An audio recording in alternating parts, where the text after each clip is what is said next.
Welcome back to Tough Talks. I am one of your co-hosts, Alvianne. And I'm Tamika Murray. Hi, guys. Thank you guys for coming here. For those of us who are new and this is your first time joining us, we just want you to know that Tough Talks is basically a platform that Tamika and I created. We basically took our daily conversations and brought it to this platform. Our relationship has really been built on empowering each other. And so our hope with this show is to empower other mothers and other mentors in this business. Also, before we kind of jump into the meat of today, we want you to know that Tough Talks is not a representation company. It is an educational platform that the information that we provide within this show does not substitute at any means legal advice, nor is it intended to be, okay? Right, So right. what's up, Tamika? How was your weekend? What did you do? Girl, believe it or not, I did nothing. So What? yes, I actually had a break. I didn't have to run anywhere. We didn't have any games. We didn't have any camps. So I had an opportunity to go to Alexandria, visit my dad, cook a meal for him, hang out with my brothers, and just relax. I told you when I go home, that's like my safe place. So I kind Yeah, of get a chance to unwind and just kind of revamp for the next week. that's amazing. Yes, girl, long Rest, overdue. Long yes, overdue. What rest about is you? very How's everything with important. you? This weekend was very busy. I ended up doing some camps with a family member, and so you know how those camps go. It was Hmm. hot. Right, right. I did get to bump into some head coaches that I know. They had their kids there, and some of their own children, and some of their players, and so it was kind of good catching up with some folks this weekend, and just seeing what's going on. But camps are very interesting. I'll say that number the least. They So I are, know the they other are. football moms know all about that, and other mentors and family members that have to, step in for, moms that can't necessarily make it. But that's pretty much what I did this weekend. So I was worn down and worn out, but I wouldn't have it any other way. I think that's the worst part about it. You're tired, but the good thing is you get a chance to mark. Well, you meet other people. You get a chance Yeah. to talk to other moms, other dads. You meet people from all over, and you build in relationships. Because that's one thing that I do remember when we went through it with Dylan. Most of the people that he met during that time frame in the beginning, they're still able to communicate right now. So the relationship building and the people that you meet during that process is amazing. Mm. I'm all about relationships. Oh yeah, we all have to be. Yeah, so let's hop into this, So next we have on our agenda is tips with Tamika. So what tips you have for us? Oh wow. Let's see. Tips with Tamika. I think the one tip that I would give would be balance, because that's something Mm. that I'm having to remind myself about on a daily basis. From a parent's perspective, whether it's a mom, a father, or a mentor, you have to find balance. It's important to just make sure that you're prioritizing what needs to come first and finding some time for yourself while doing all of that. And when I tell you, y'all, it's a daily struggle. I mean, I have to remind myself, I literally have to ask myself, what did I do for myself today? Or if Wow. anything. And a lot of times it's nothing, you know. And, for a long time, I conditioned myself to just think, okay, you know what? As long as the kids are good, as long as the kids are happy, that makes me feel good. So that's something that I've done for myself. Well, mentally, the older that I've gotten, that's not enough. You still have to have that little place where you can go to yourself and have some time for yourself. So that's my tip for the parents. But when it comes to student athletes, they still have to balance themselves as well. So what I've been working on with my younger kids is just making sure that they understand that, it's okay to be able to be a student athlete. It's okay to play dual sports. It's okay to have a life, a social life outside of the sport and school. But all of it has to be balanced out. So, I told them, Definitely. look, right now, we're doing the practices, we're doing the camps, we're doing the multi practices, I should say, because we have, dual sport athletes in here. And, how do you find balance? I know you want to be able to spend time with your friends. I know you want to do this, and that. So we're all working on a way to just balance themselves. So my tip would be balance, people. Just balance your life, balance your schedule, balance it all. I think that's important, and that's a really good tip. And I think that applies for even people like myself who, don't necessarily have kids yet, because, just being an entrepreneur and also as a sports agent, I manage the lives of my clients. And so, my coaches and players. And so, like, even just making sure that everybody is okay and the daily talks, and, we are servants.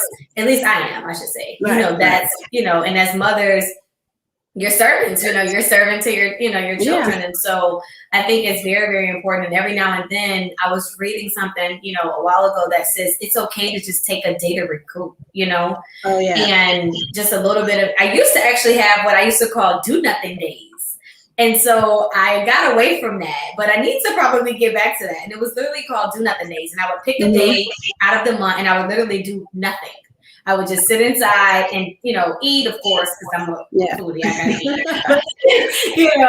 But literally just, eat and just hang out, and it would just be me and as far as me and the Lord. And we would just do nothing. Girl, I need a do nothing hour. You said a day. I'm shooting for an hour right now. If I can get an hour, we'll be good to go. That is hilarious. Do you want to transition us into what's the topic? Yes. So we've started this thing where we're going to start doing the headlines and just like headline news or what have you, and things that's going on based on what we're discussing. And yesterday, Texas passed their name, likeness, and image law. And for those of you that don't really quite get it, it doesn't mean that the law is going into effect at this very moment. It just means that the governor signed off on the bill. And basically what's happened, you have, I think it's 19. I think it's 19 states so far that have adopted the law, and they've put it into or submitted it to their governors for them to sign. And then you still have some there's 7 that have actually had their governors to sign it already, and they're going to take effect as soon as I think next month. I think some of them are like July 1st, July 22nd, 21st, something of that nature. But even though, they're still working on it, just understand that nothing is in place right now other than the governor signing off on it. There still has to be a lot of tweaking done. So I would advise anyone who's following this, just continue to look at the NCAA, follow their website, research every day, ask questions, and just find new things that they're dropping every day. Because like I said, this just happened yesterday with Texas. So there's going to be more to come. We have 50 states. So, I'm quite sure it's going to take some time to just get all the states to get on board, and then to have all the rules to be the same across the board with all the schools. Yeah, and I think it's a good point that you make, because I think that some people are underneath the impression that if, their state is approved, that they just have this full-fledged, go ahead. And I just think, a lot of people just should be in the era of caution with this, because there's so many nuances to it, there's so many layers, and then, how does this still impact your ability to play on the NCAA level? I would just probably wait, until we hear from the NCAA as well, just to even see what that looks like, so that you're not putting your eligibility at risk. That's the biggest thing when it comes down to, all of this. I'm excited about it though, because football is a big, big thing in Texas. And so they have they breed a lot of athletes like we do, here in Louisiana. And so it's one of those things where I'm excited for these players, man. I think that it's time, for them to be able to make money off of their image and, like this, because I'm like, everybody else does. So I don't get why they can't. You know what I mean? To be honest, I think for me, the one thing that I did find surprising, because we know that football is like heaven in Texas in some cases, and they live and breathe and eat, sleep, everything else, football. I'm surprised that they weren't one of the first states. That really surprised me. But again, I think that a lot of states are jumping on board now, because it's going to become a recruiting battle. When it comes to student athletes that are looking to monetize off of their name, image, and likeness, why go to a school that's still trying to figure things out? So I think that's where a lot of the schools are kind of jumping on board and trying to get this, at least passed by their governor, so that they won't be the last one to be looked at. And I think that's what kind of, and I think that's what put the NCAA in a little pickle too, because it's kind of like, well, what are y'all going to do? Because I'm pretty sure you still want to maintain some level of control when it comes down to this. So it's this is going to be, some people are calling it the Wild Wild West. I think I kind of agree because it's Mm-hmm. going to be crazy just because, you know, even when you talk about my professional area, like, you know, we all as agents sometimes complain how we have all these rules and regulations, right? But marketers don't. Right. They can do whatever they want to do. And it's kind of the same thing because now you're opening up a, you know, this Pandora's box in the sense of, you know, like marketing people can now represent players, but there's Mm-hmm. no rules or guidelines in terms of what that looks like. So I'm curious Right. to see if the NCAA is going to come in and say, okay, if you want to represent a player, then here's the criteria, Mm-hmm. or, you know, whatever. So I'm curious just to see like how that unfolds, I should say, when it comes to, you know, like who actually can work with the player. And that's where I guess for me it gets a little bit, you know, concerning because again, it just opens this, you know, this door, which people have been trying to do that anyway. Again, I have people calling me, everybody's starting businesses and, you know, everybody's all of a sudden an expert. And so, honey, that's all I can say. You know, it's funny that it's funny that you mentioned the part where like how are the agents going to fit in? Because remember, I don't know if I mentioned this to you or not, but I've kind of been you know, researching and reading myself to just kind of keep myself abreast as to what's going on. And I saw where when it comes to the agent, they will allow a student athlete to sign with an agent to get advice. So they'll be able to get advice, you know, they'll be able to get advice from an agent. They'll be able to help with them, like negotiating their contracts, you know, so that's a good thing. Marketing contracts. Marketing, exactly. Marketing. Marketing. I say that, marketing contracts. Yes. So you won't have to really rely solely on the marketing people. You could still go to an agent. So in your case, you know, if this ever unfolds the way that it's supposed to, you know, you could have a potential client for other things. So once you start that process, you know, you can actually kind of throw your name out there for other things as well. So I think that's a good thing too for agents.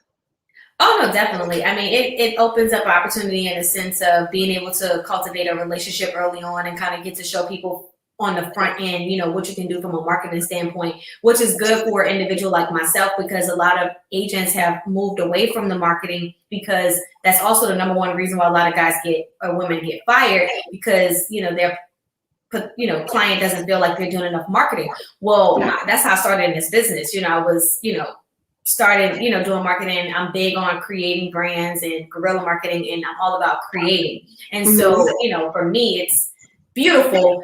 But for some people, it's going to be interesting because some agents, or most agents, I should say, or maybe not most, but there's a lot of agents out there that don't deal with marketing at all. And so maybe they can come in, you know, again, and just look at, you know, from a contract standpoint.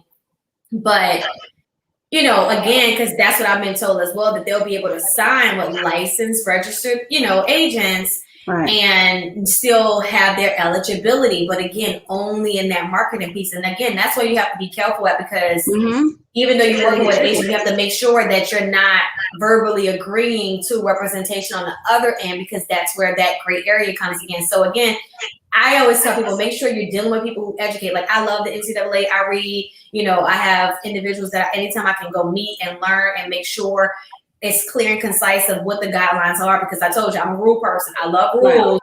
Now I'm gonna skid on the line, you know what I mean? But I won't cross. But it's one of those things where, like, you know, and I say that meaning like I want to know what I'm supposed to be doing, what I'm not supposed to be doing. Because at the end of the day, we all have to do what's in the best interest of our student athletes. Period. Exactly. You know, another good thing too. I'm sorry. Another good thing, adding to what you were saying, the schools are still going to be involved. So if a student athlete decides that they want to be represented by an agent to help with marketing, they would have to inform the school. So the school is still involved, and they're still able to see the paperwork and things of that nature as well. So it's not like, you know, you're going to go out and have this conversation and decide to sign with an agent and the school knows nothing about it. Right. Now the thing about that too is, now this where it gets a little tricky with that. From my understanding, again, all of this is still in the air. None of this, from my understanding, is concrete. But from my understanding, the school is not supposed to give them any advice in terms of like some of that piece. Right. You know, now when it comes to looking over the paperwork, I'm sure that they can do that to make sure they're not, you know, getting messed over. But, you know, because that gets tricky, because now what happens when some of the school people are, you know, hurting these players where they want to go. So it's all of these little, you know, it's just like, and I think that's why they took so long too to the defense of the NCAA and just these states, because it's so much that you have to sift through, and trying to protect the player, trying to make sure this and that it's a lot. Yeah, because remember last week I was asking, and of course this is just something that I was reading up on this past weekend, and I said, well, there's going to be a possible conflict of interest. And that's one of the reasons why one of the rules when hiring an agent for marketing is that you would have to inform the school your intent. So if you're a student athlete and you're deciding to do some marketing or have conversations with a Nike, the school will have to know that, because the school may be represented by Nike as well. So therefore, there's no conflict of interest. So it's not so much as the school actually telling you who to sign with and who not to sign with. It's so that everybody is on the same page and there's no conflict of interest. Definitely. And, it's weird because it's the same thing even on the NFL level.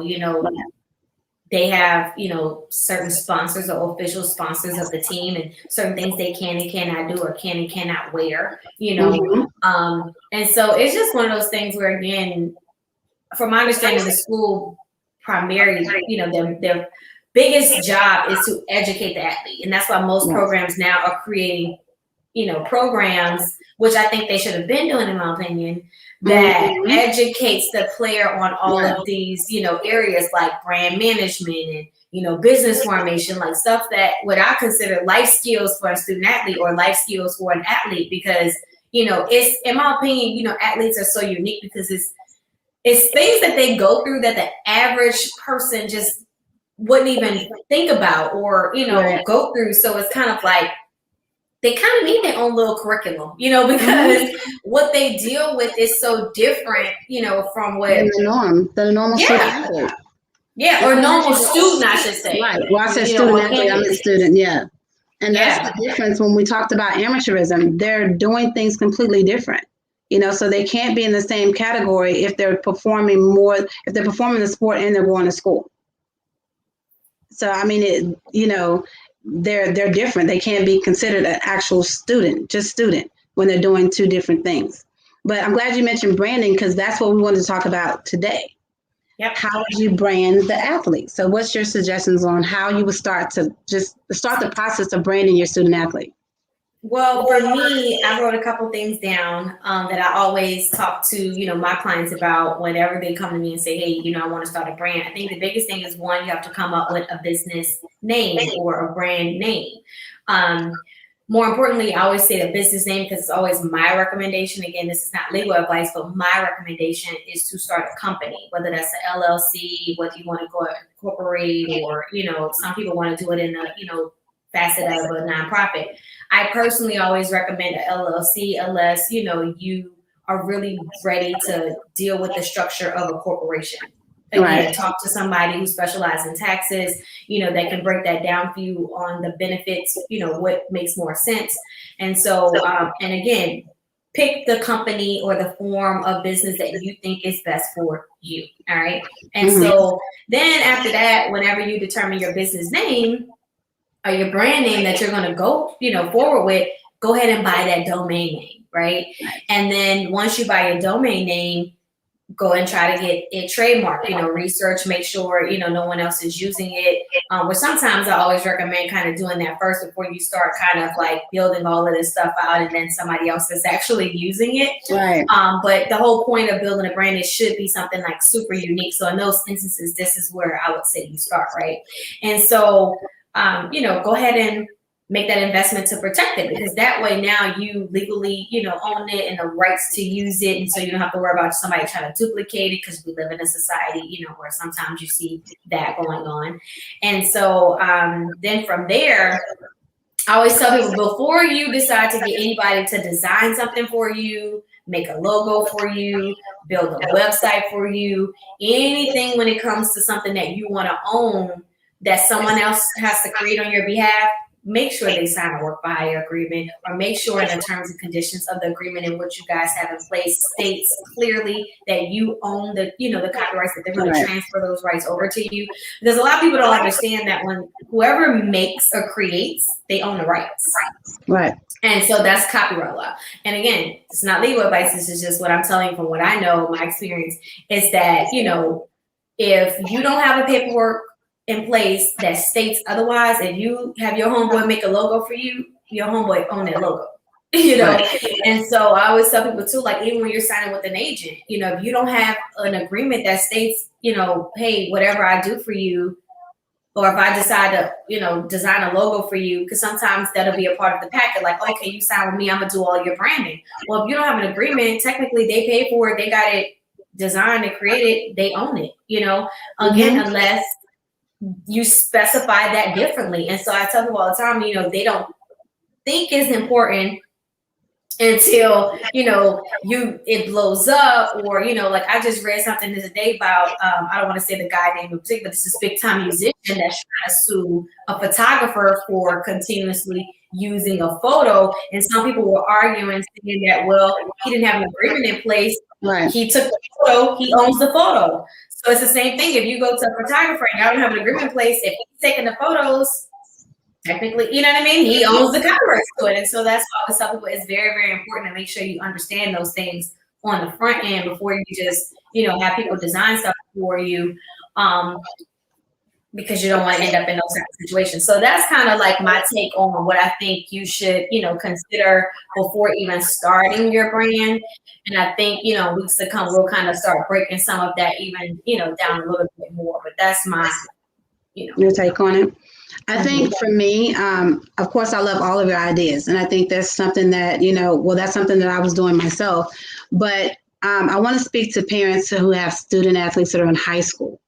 Because before you even start the thought process of branding, you have to understand that you represent your brand. You are your brand. The student athlete is. So, we know that they're all on social media.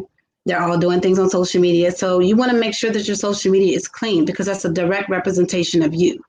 You want to make sure that you have no character issues, whether it's in school, whether it's on the court, the football field, what have you. You don't want to be, no one's going to want to pay someone to represent their company who has a bad attitude, who has character flaws, whose social media looks like, something that we don't want to talk about right here live.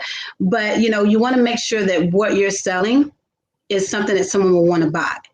And your brand needs to be something that represents a good image or a display of yourself. So that's something that will make sure that my student athlete, as a high school student athlete, or just someone entering college, make sure that you start doing that right now before you can even get to how you're going to brand yourself. You can't brand yourself if you're not brandable.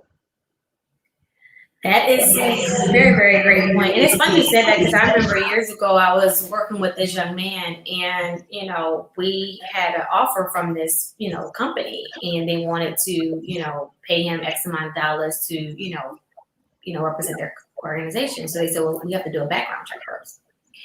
And sure enough, they came back and was like, oh, well, back in, 2006, he put XYZ on his social media. So, sorry, we can't do business. And so what you're saying is facts. I even remember a couple of years ago too, my godchild, he was going through, this processing, and it was like this big time company, called and was like, oh, well, we already, sent your social media through, our database, and we found this many N-words, this many curse words, this many this many that. And it was just like, you need to go and clean all of that up, because this is what we look at. And so it's very, very important, being careful. And even as parents, you are a reflection too. So be mindful of what you're talking about. But I was telling a kid one time too, like, it also, when you're talking about those who are able to move to the next level, meaning like the student athletes that have the potential to go to the NFL, it also hurts you when you're talking about your draft stock, because guess what? Those teams are looking at that as well. And so they go as far as looking at who's in the picture with you and going to that person page and looking at what's going on with that person, because now, okay, you're showing me these are the type of people you hang with. Is this person gang affiliated? What's going on? And so all of that stuff matters. We're living in a world where social media, as they can say, cancel you. So you have to be very, very careful of, what you're putting out there, because also people don't want to be liable. You say something crazy or you're doing something crazy, you're representing their brand. And now America is coming for, that particular brand because something you did crazy, because you're a face of that organization. And so all of that is very, very important. So that's a great point. Yeah. And I mean, you mentioned it, but again, parents, just know that you're under a microscope as well. So, I know sometimes we want to have our social media battles and, war of the tongues on social media, all of that stuff. I mean, it's there, it's out there. Even with my kids, I use the toothpaste scenario. If you squeeze all the toothpaste out of the tube, you can't put it back in. So everything you put out there is out there. It's not, there's no deleting it. It can be retrieved. It will be retrieved. And if your son or daughter gets an opportunity to make it to the next level, meaning professional level, all of those things are going to come up. Like, they're going to do their due diligence. They're going to investigate the student athlete. They're going to investigate the parent. They're going to investigate the student athlete's baby mama, baby daddy, whoever that they're involved in. They're going to want to know what type of person you're involved with. Yeah. So you just have to really be careful. We could talk about this forever and ever and ever, but I want to talk about something that we started new with the Ask Alvianne. And basically what that is we have a segment in the show, which we're doing now, where we have emails where people have emailed us and asked questions and asked for advice. And we go through them and we pick one that we want to talk about that could relate to what we're talking about at this particular time. So I think it'll be a good time to kind of break that scenario down and read that question and get into that. Yeah, so here we are. Let's get into it. Time for Ask Alvianne. So, hi, Alvianne. My son plays D1 football, and he got a new coaching staff last year. And it seems like the coaching staff is going in a different direction. He wants to get into the portal, but I think he should give it another year. What do you think? Well, the portal is another hot topic, right? And my thing is, one, I would really kind of want to know some more details, like, what do you mean by they're moving in a different direction? Is he not playing? Did he play before? Was he starting? Where was he on the depth chart? For me, I need the details. However, just given this information, I would say, maybe have a meeting with the coaches before you leave. Maybe talk to that coordinator to kind of see, what the plans may be for him, or whether they see him in the program moving forward. At this point in the game, I'm hoping that coaches can be more transparent about what they really feel like, so that kids do, have the option of moving forward if you no longer want that player, because there are times where that is a thing. And so for me, it would be kind of really lay out the land there. Also make sure that your kid has enough tape or skill set that another school may want him, because there's a plethora there's a whole bunch of kids that I in the portal wouldn't know where to go. I literally got a call a couple weeks ago from a friend of mine and was like, hey, Amy, I know you represent, coaches too. Like, I got this kid, he jumped in the portal last year. And he's like, he's still, he's working on, he's grinding, but, so basically he's out of a scholarship. He, is trying to figure things out because he hopped in the, portal prematurely with, nowhere to really land. And so it's thousands of kids in the portal as we speak, with nowhere to go. And so if you're not like a truly high profile athlete or a kid that has, been somewhere and really produced, I don't really recommend hopping in that portal, just because, and it's as harsh as this may sound, it's one of those things where it's the truth. You got to think about it. If you didn't start where you was at, what makes you think you're going to come here and play in some cases? You know what I mean? And so that's the thing, some kids, it's like, well, I got 2 or 3 guys before me. Yeah, well, again, you haven't produced, you haven't showed coaches anything, and now you want somebody else to bet on you.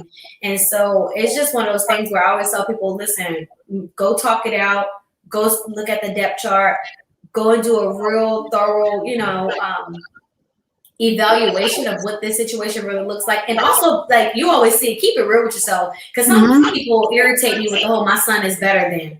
Like, come on now. Right. Because sometimes that's not the case. And so, keep it real, when it even comes to that, because sometimes it's just not your child's time. Sometimes they just need a little bit more development. Sometimes there's some other things, that they can work through to go and earn their spot on the field. And so that would be my advice would be, maybe giving it another year and really going to talk or see if there's some shortcomings on his end that he can maybe improve.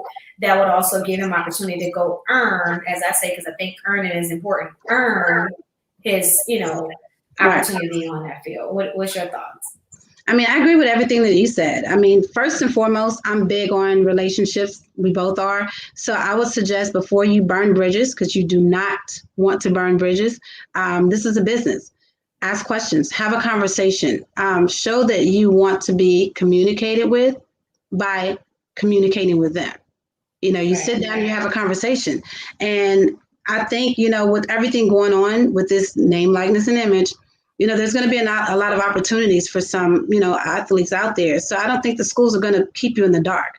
I think that if, they feel like someone else is better, why hold you up? I've seen it happen a lot of times where coaches will come and tell you, you know what, I think that, I want to move in a different direction. So it's up to you. You can stay here and fight and kind of work your way up the depth chart, or you can take your talents somewhere else. But even with that being said, when you enter the portal and no one picks you up, you can still remain at that school. If you just go and enter the portal and say, okay, you know what, I'm not going to have a conversation. Now you've burnt that bridge. Your opportunities of getting on the field becomes a lot slimmer than what you thought from the very beginning. Yeah, but once you enter into the portal, you basically told them you're no longer part of that football program. You know what I mean? So, and that's what kids don't understand. Like, if you did decide to hop in the portal and come back, it's at the coach's discretion at that point. Exactly. So I had a kid that hopped in and was like, wait, I think I made a mistake. And the coach was like, nah, we're good, because they don't, and so it's one of those things where, that, you almost like forfeit your scholarship at that point. Right. So that's why the conversation should be had before you enter the portal. Yes.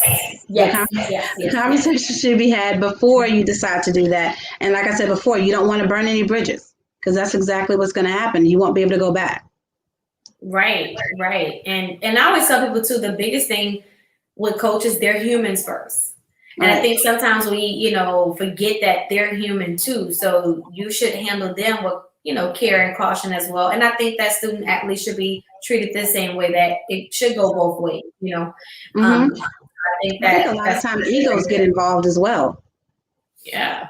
I think it's more, egos, and you're thinking about that versus what is the best business decision to make.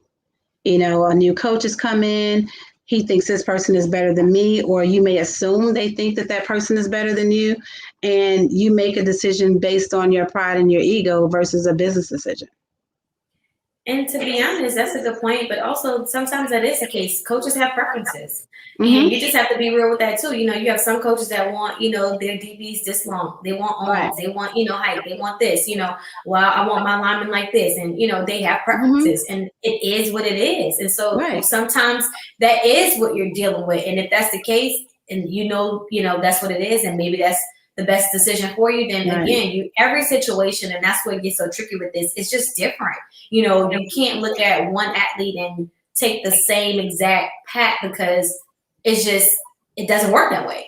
And so I always tell people at the end of the day, transparency is key. Having conversations is key, and using wisdom is key as well. Because again, you can't come in there, well, I'm better than such and such and such, and I'm entitled to, because they also are in a very I'm entitled generation, right? Where they just feel, they're entitled, and it don't work like that either in the real world. Right. And so I just think it's important to make sure that, like you said, communicate on the front end, let the coaches know what your concerns are, and also just be open about hey, what do I need to work on? Is there something that I'm not doing, that, can help me translate so that I can potentially earn my way on the field.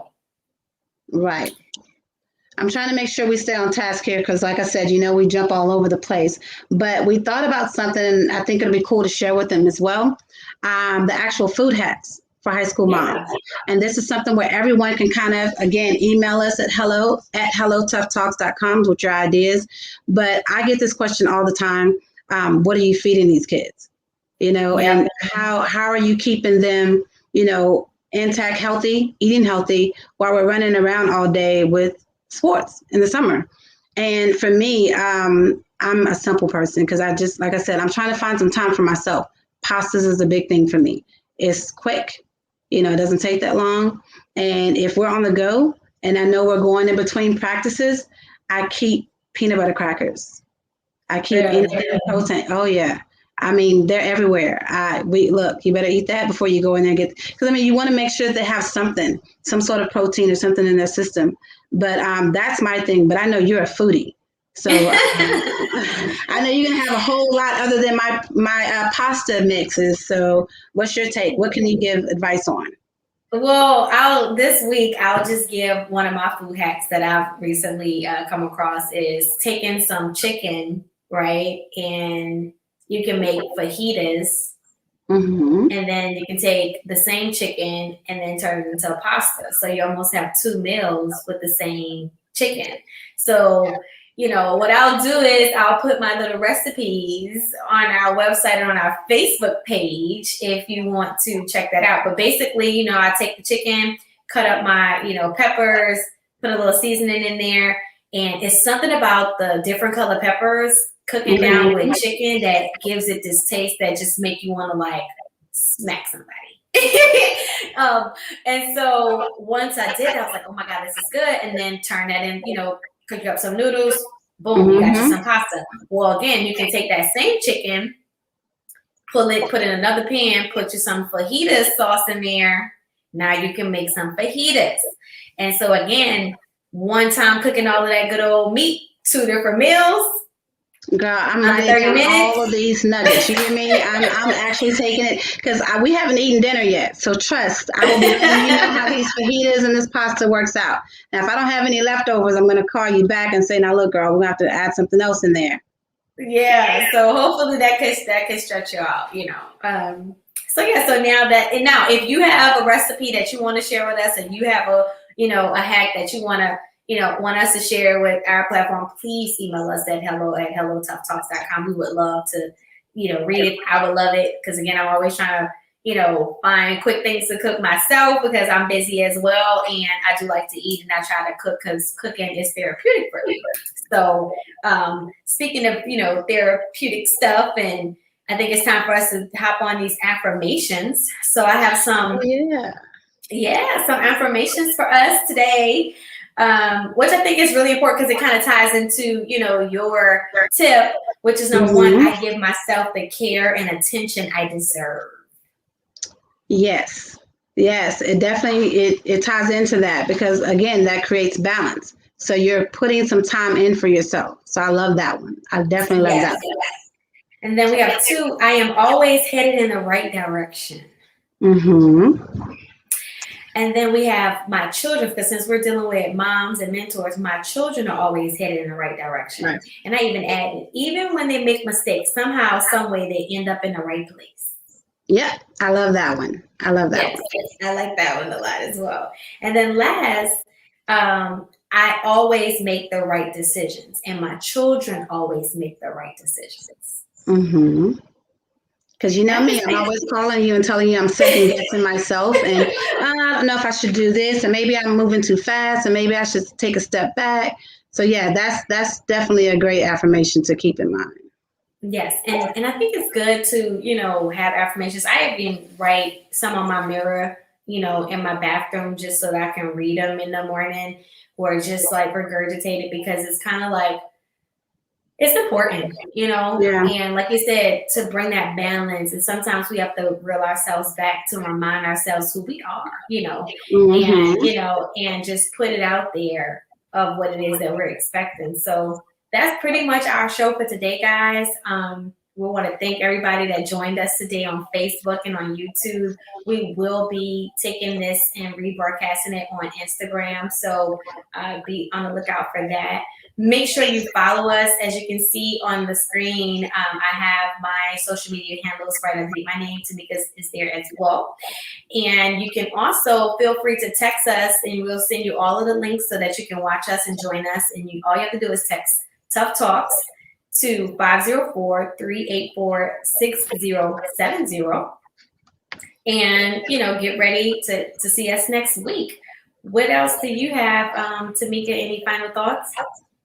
Yes, I did want to share this with you guys. Just a little motivational moment. Don't close the book when a bad thing happens in your life. Just turn the page and start a new chapter. That's something that I'm having to do for myself. Like, just start a new chapter. It's not over. It's not the end of the world. Start a new chapter. We can always start over again. But until next time, ladies and gentlemen, remember, we're more than just sports moms and dads. So we don't have time for drama. We are other than that. Yep, we are too busy building a legacy, empowering others, and striving for greatness. We want you guys to stay busy, blessed, and goodbye. Goodbye.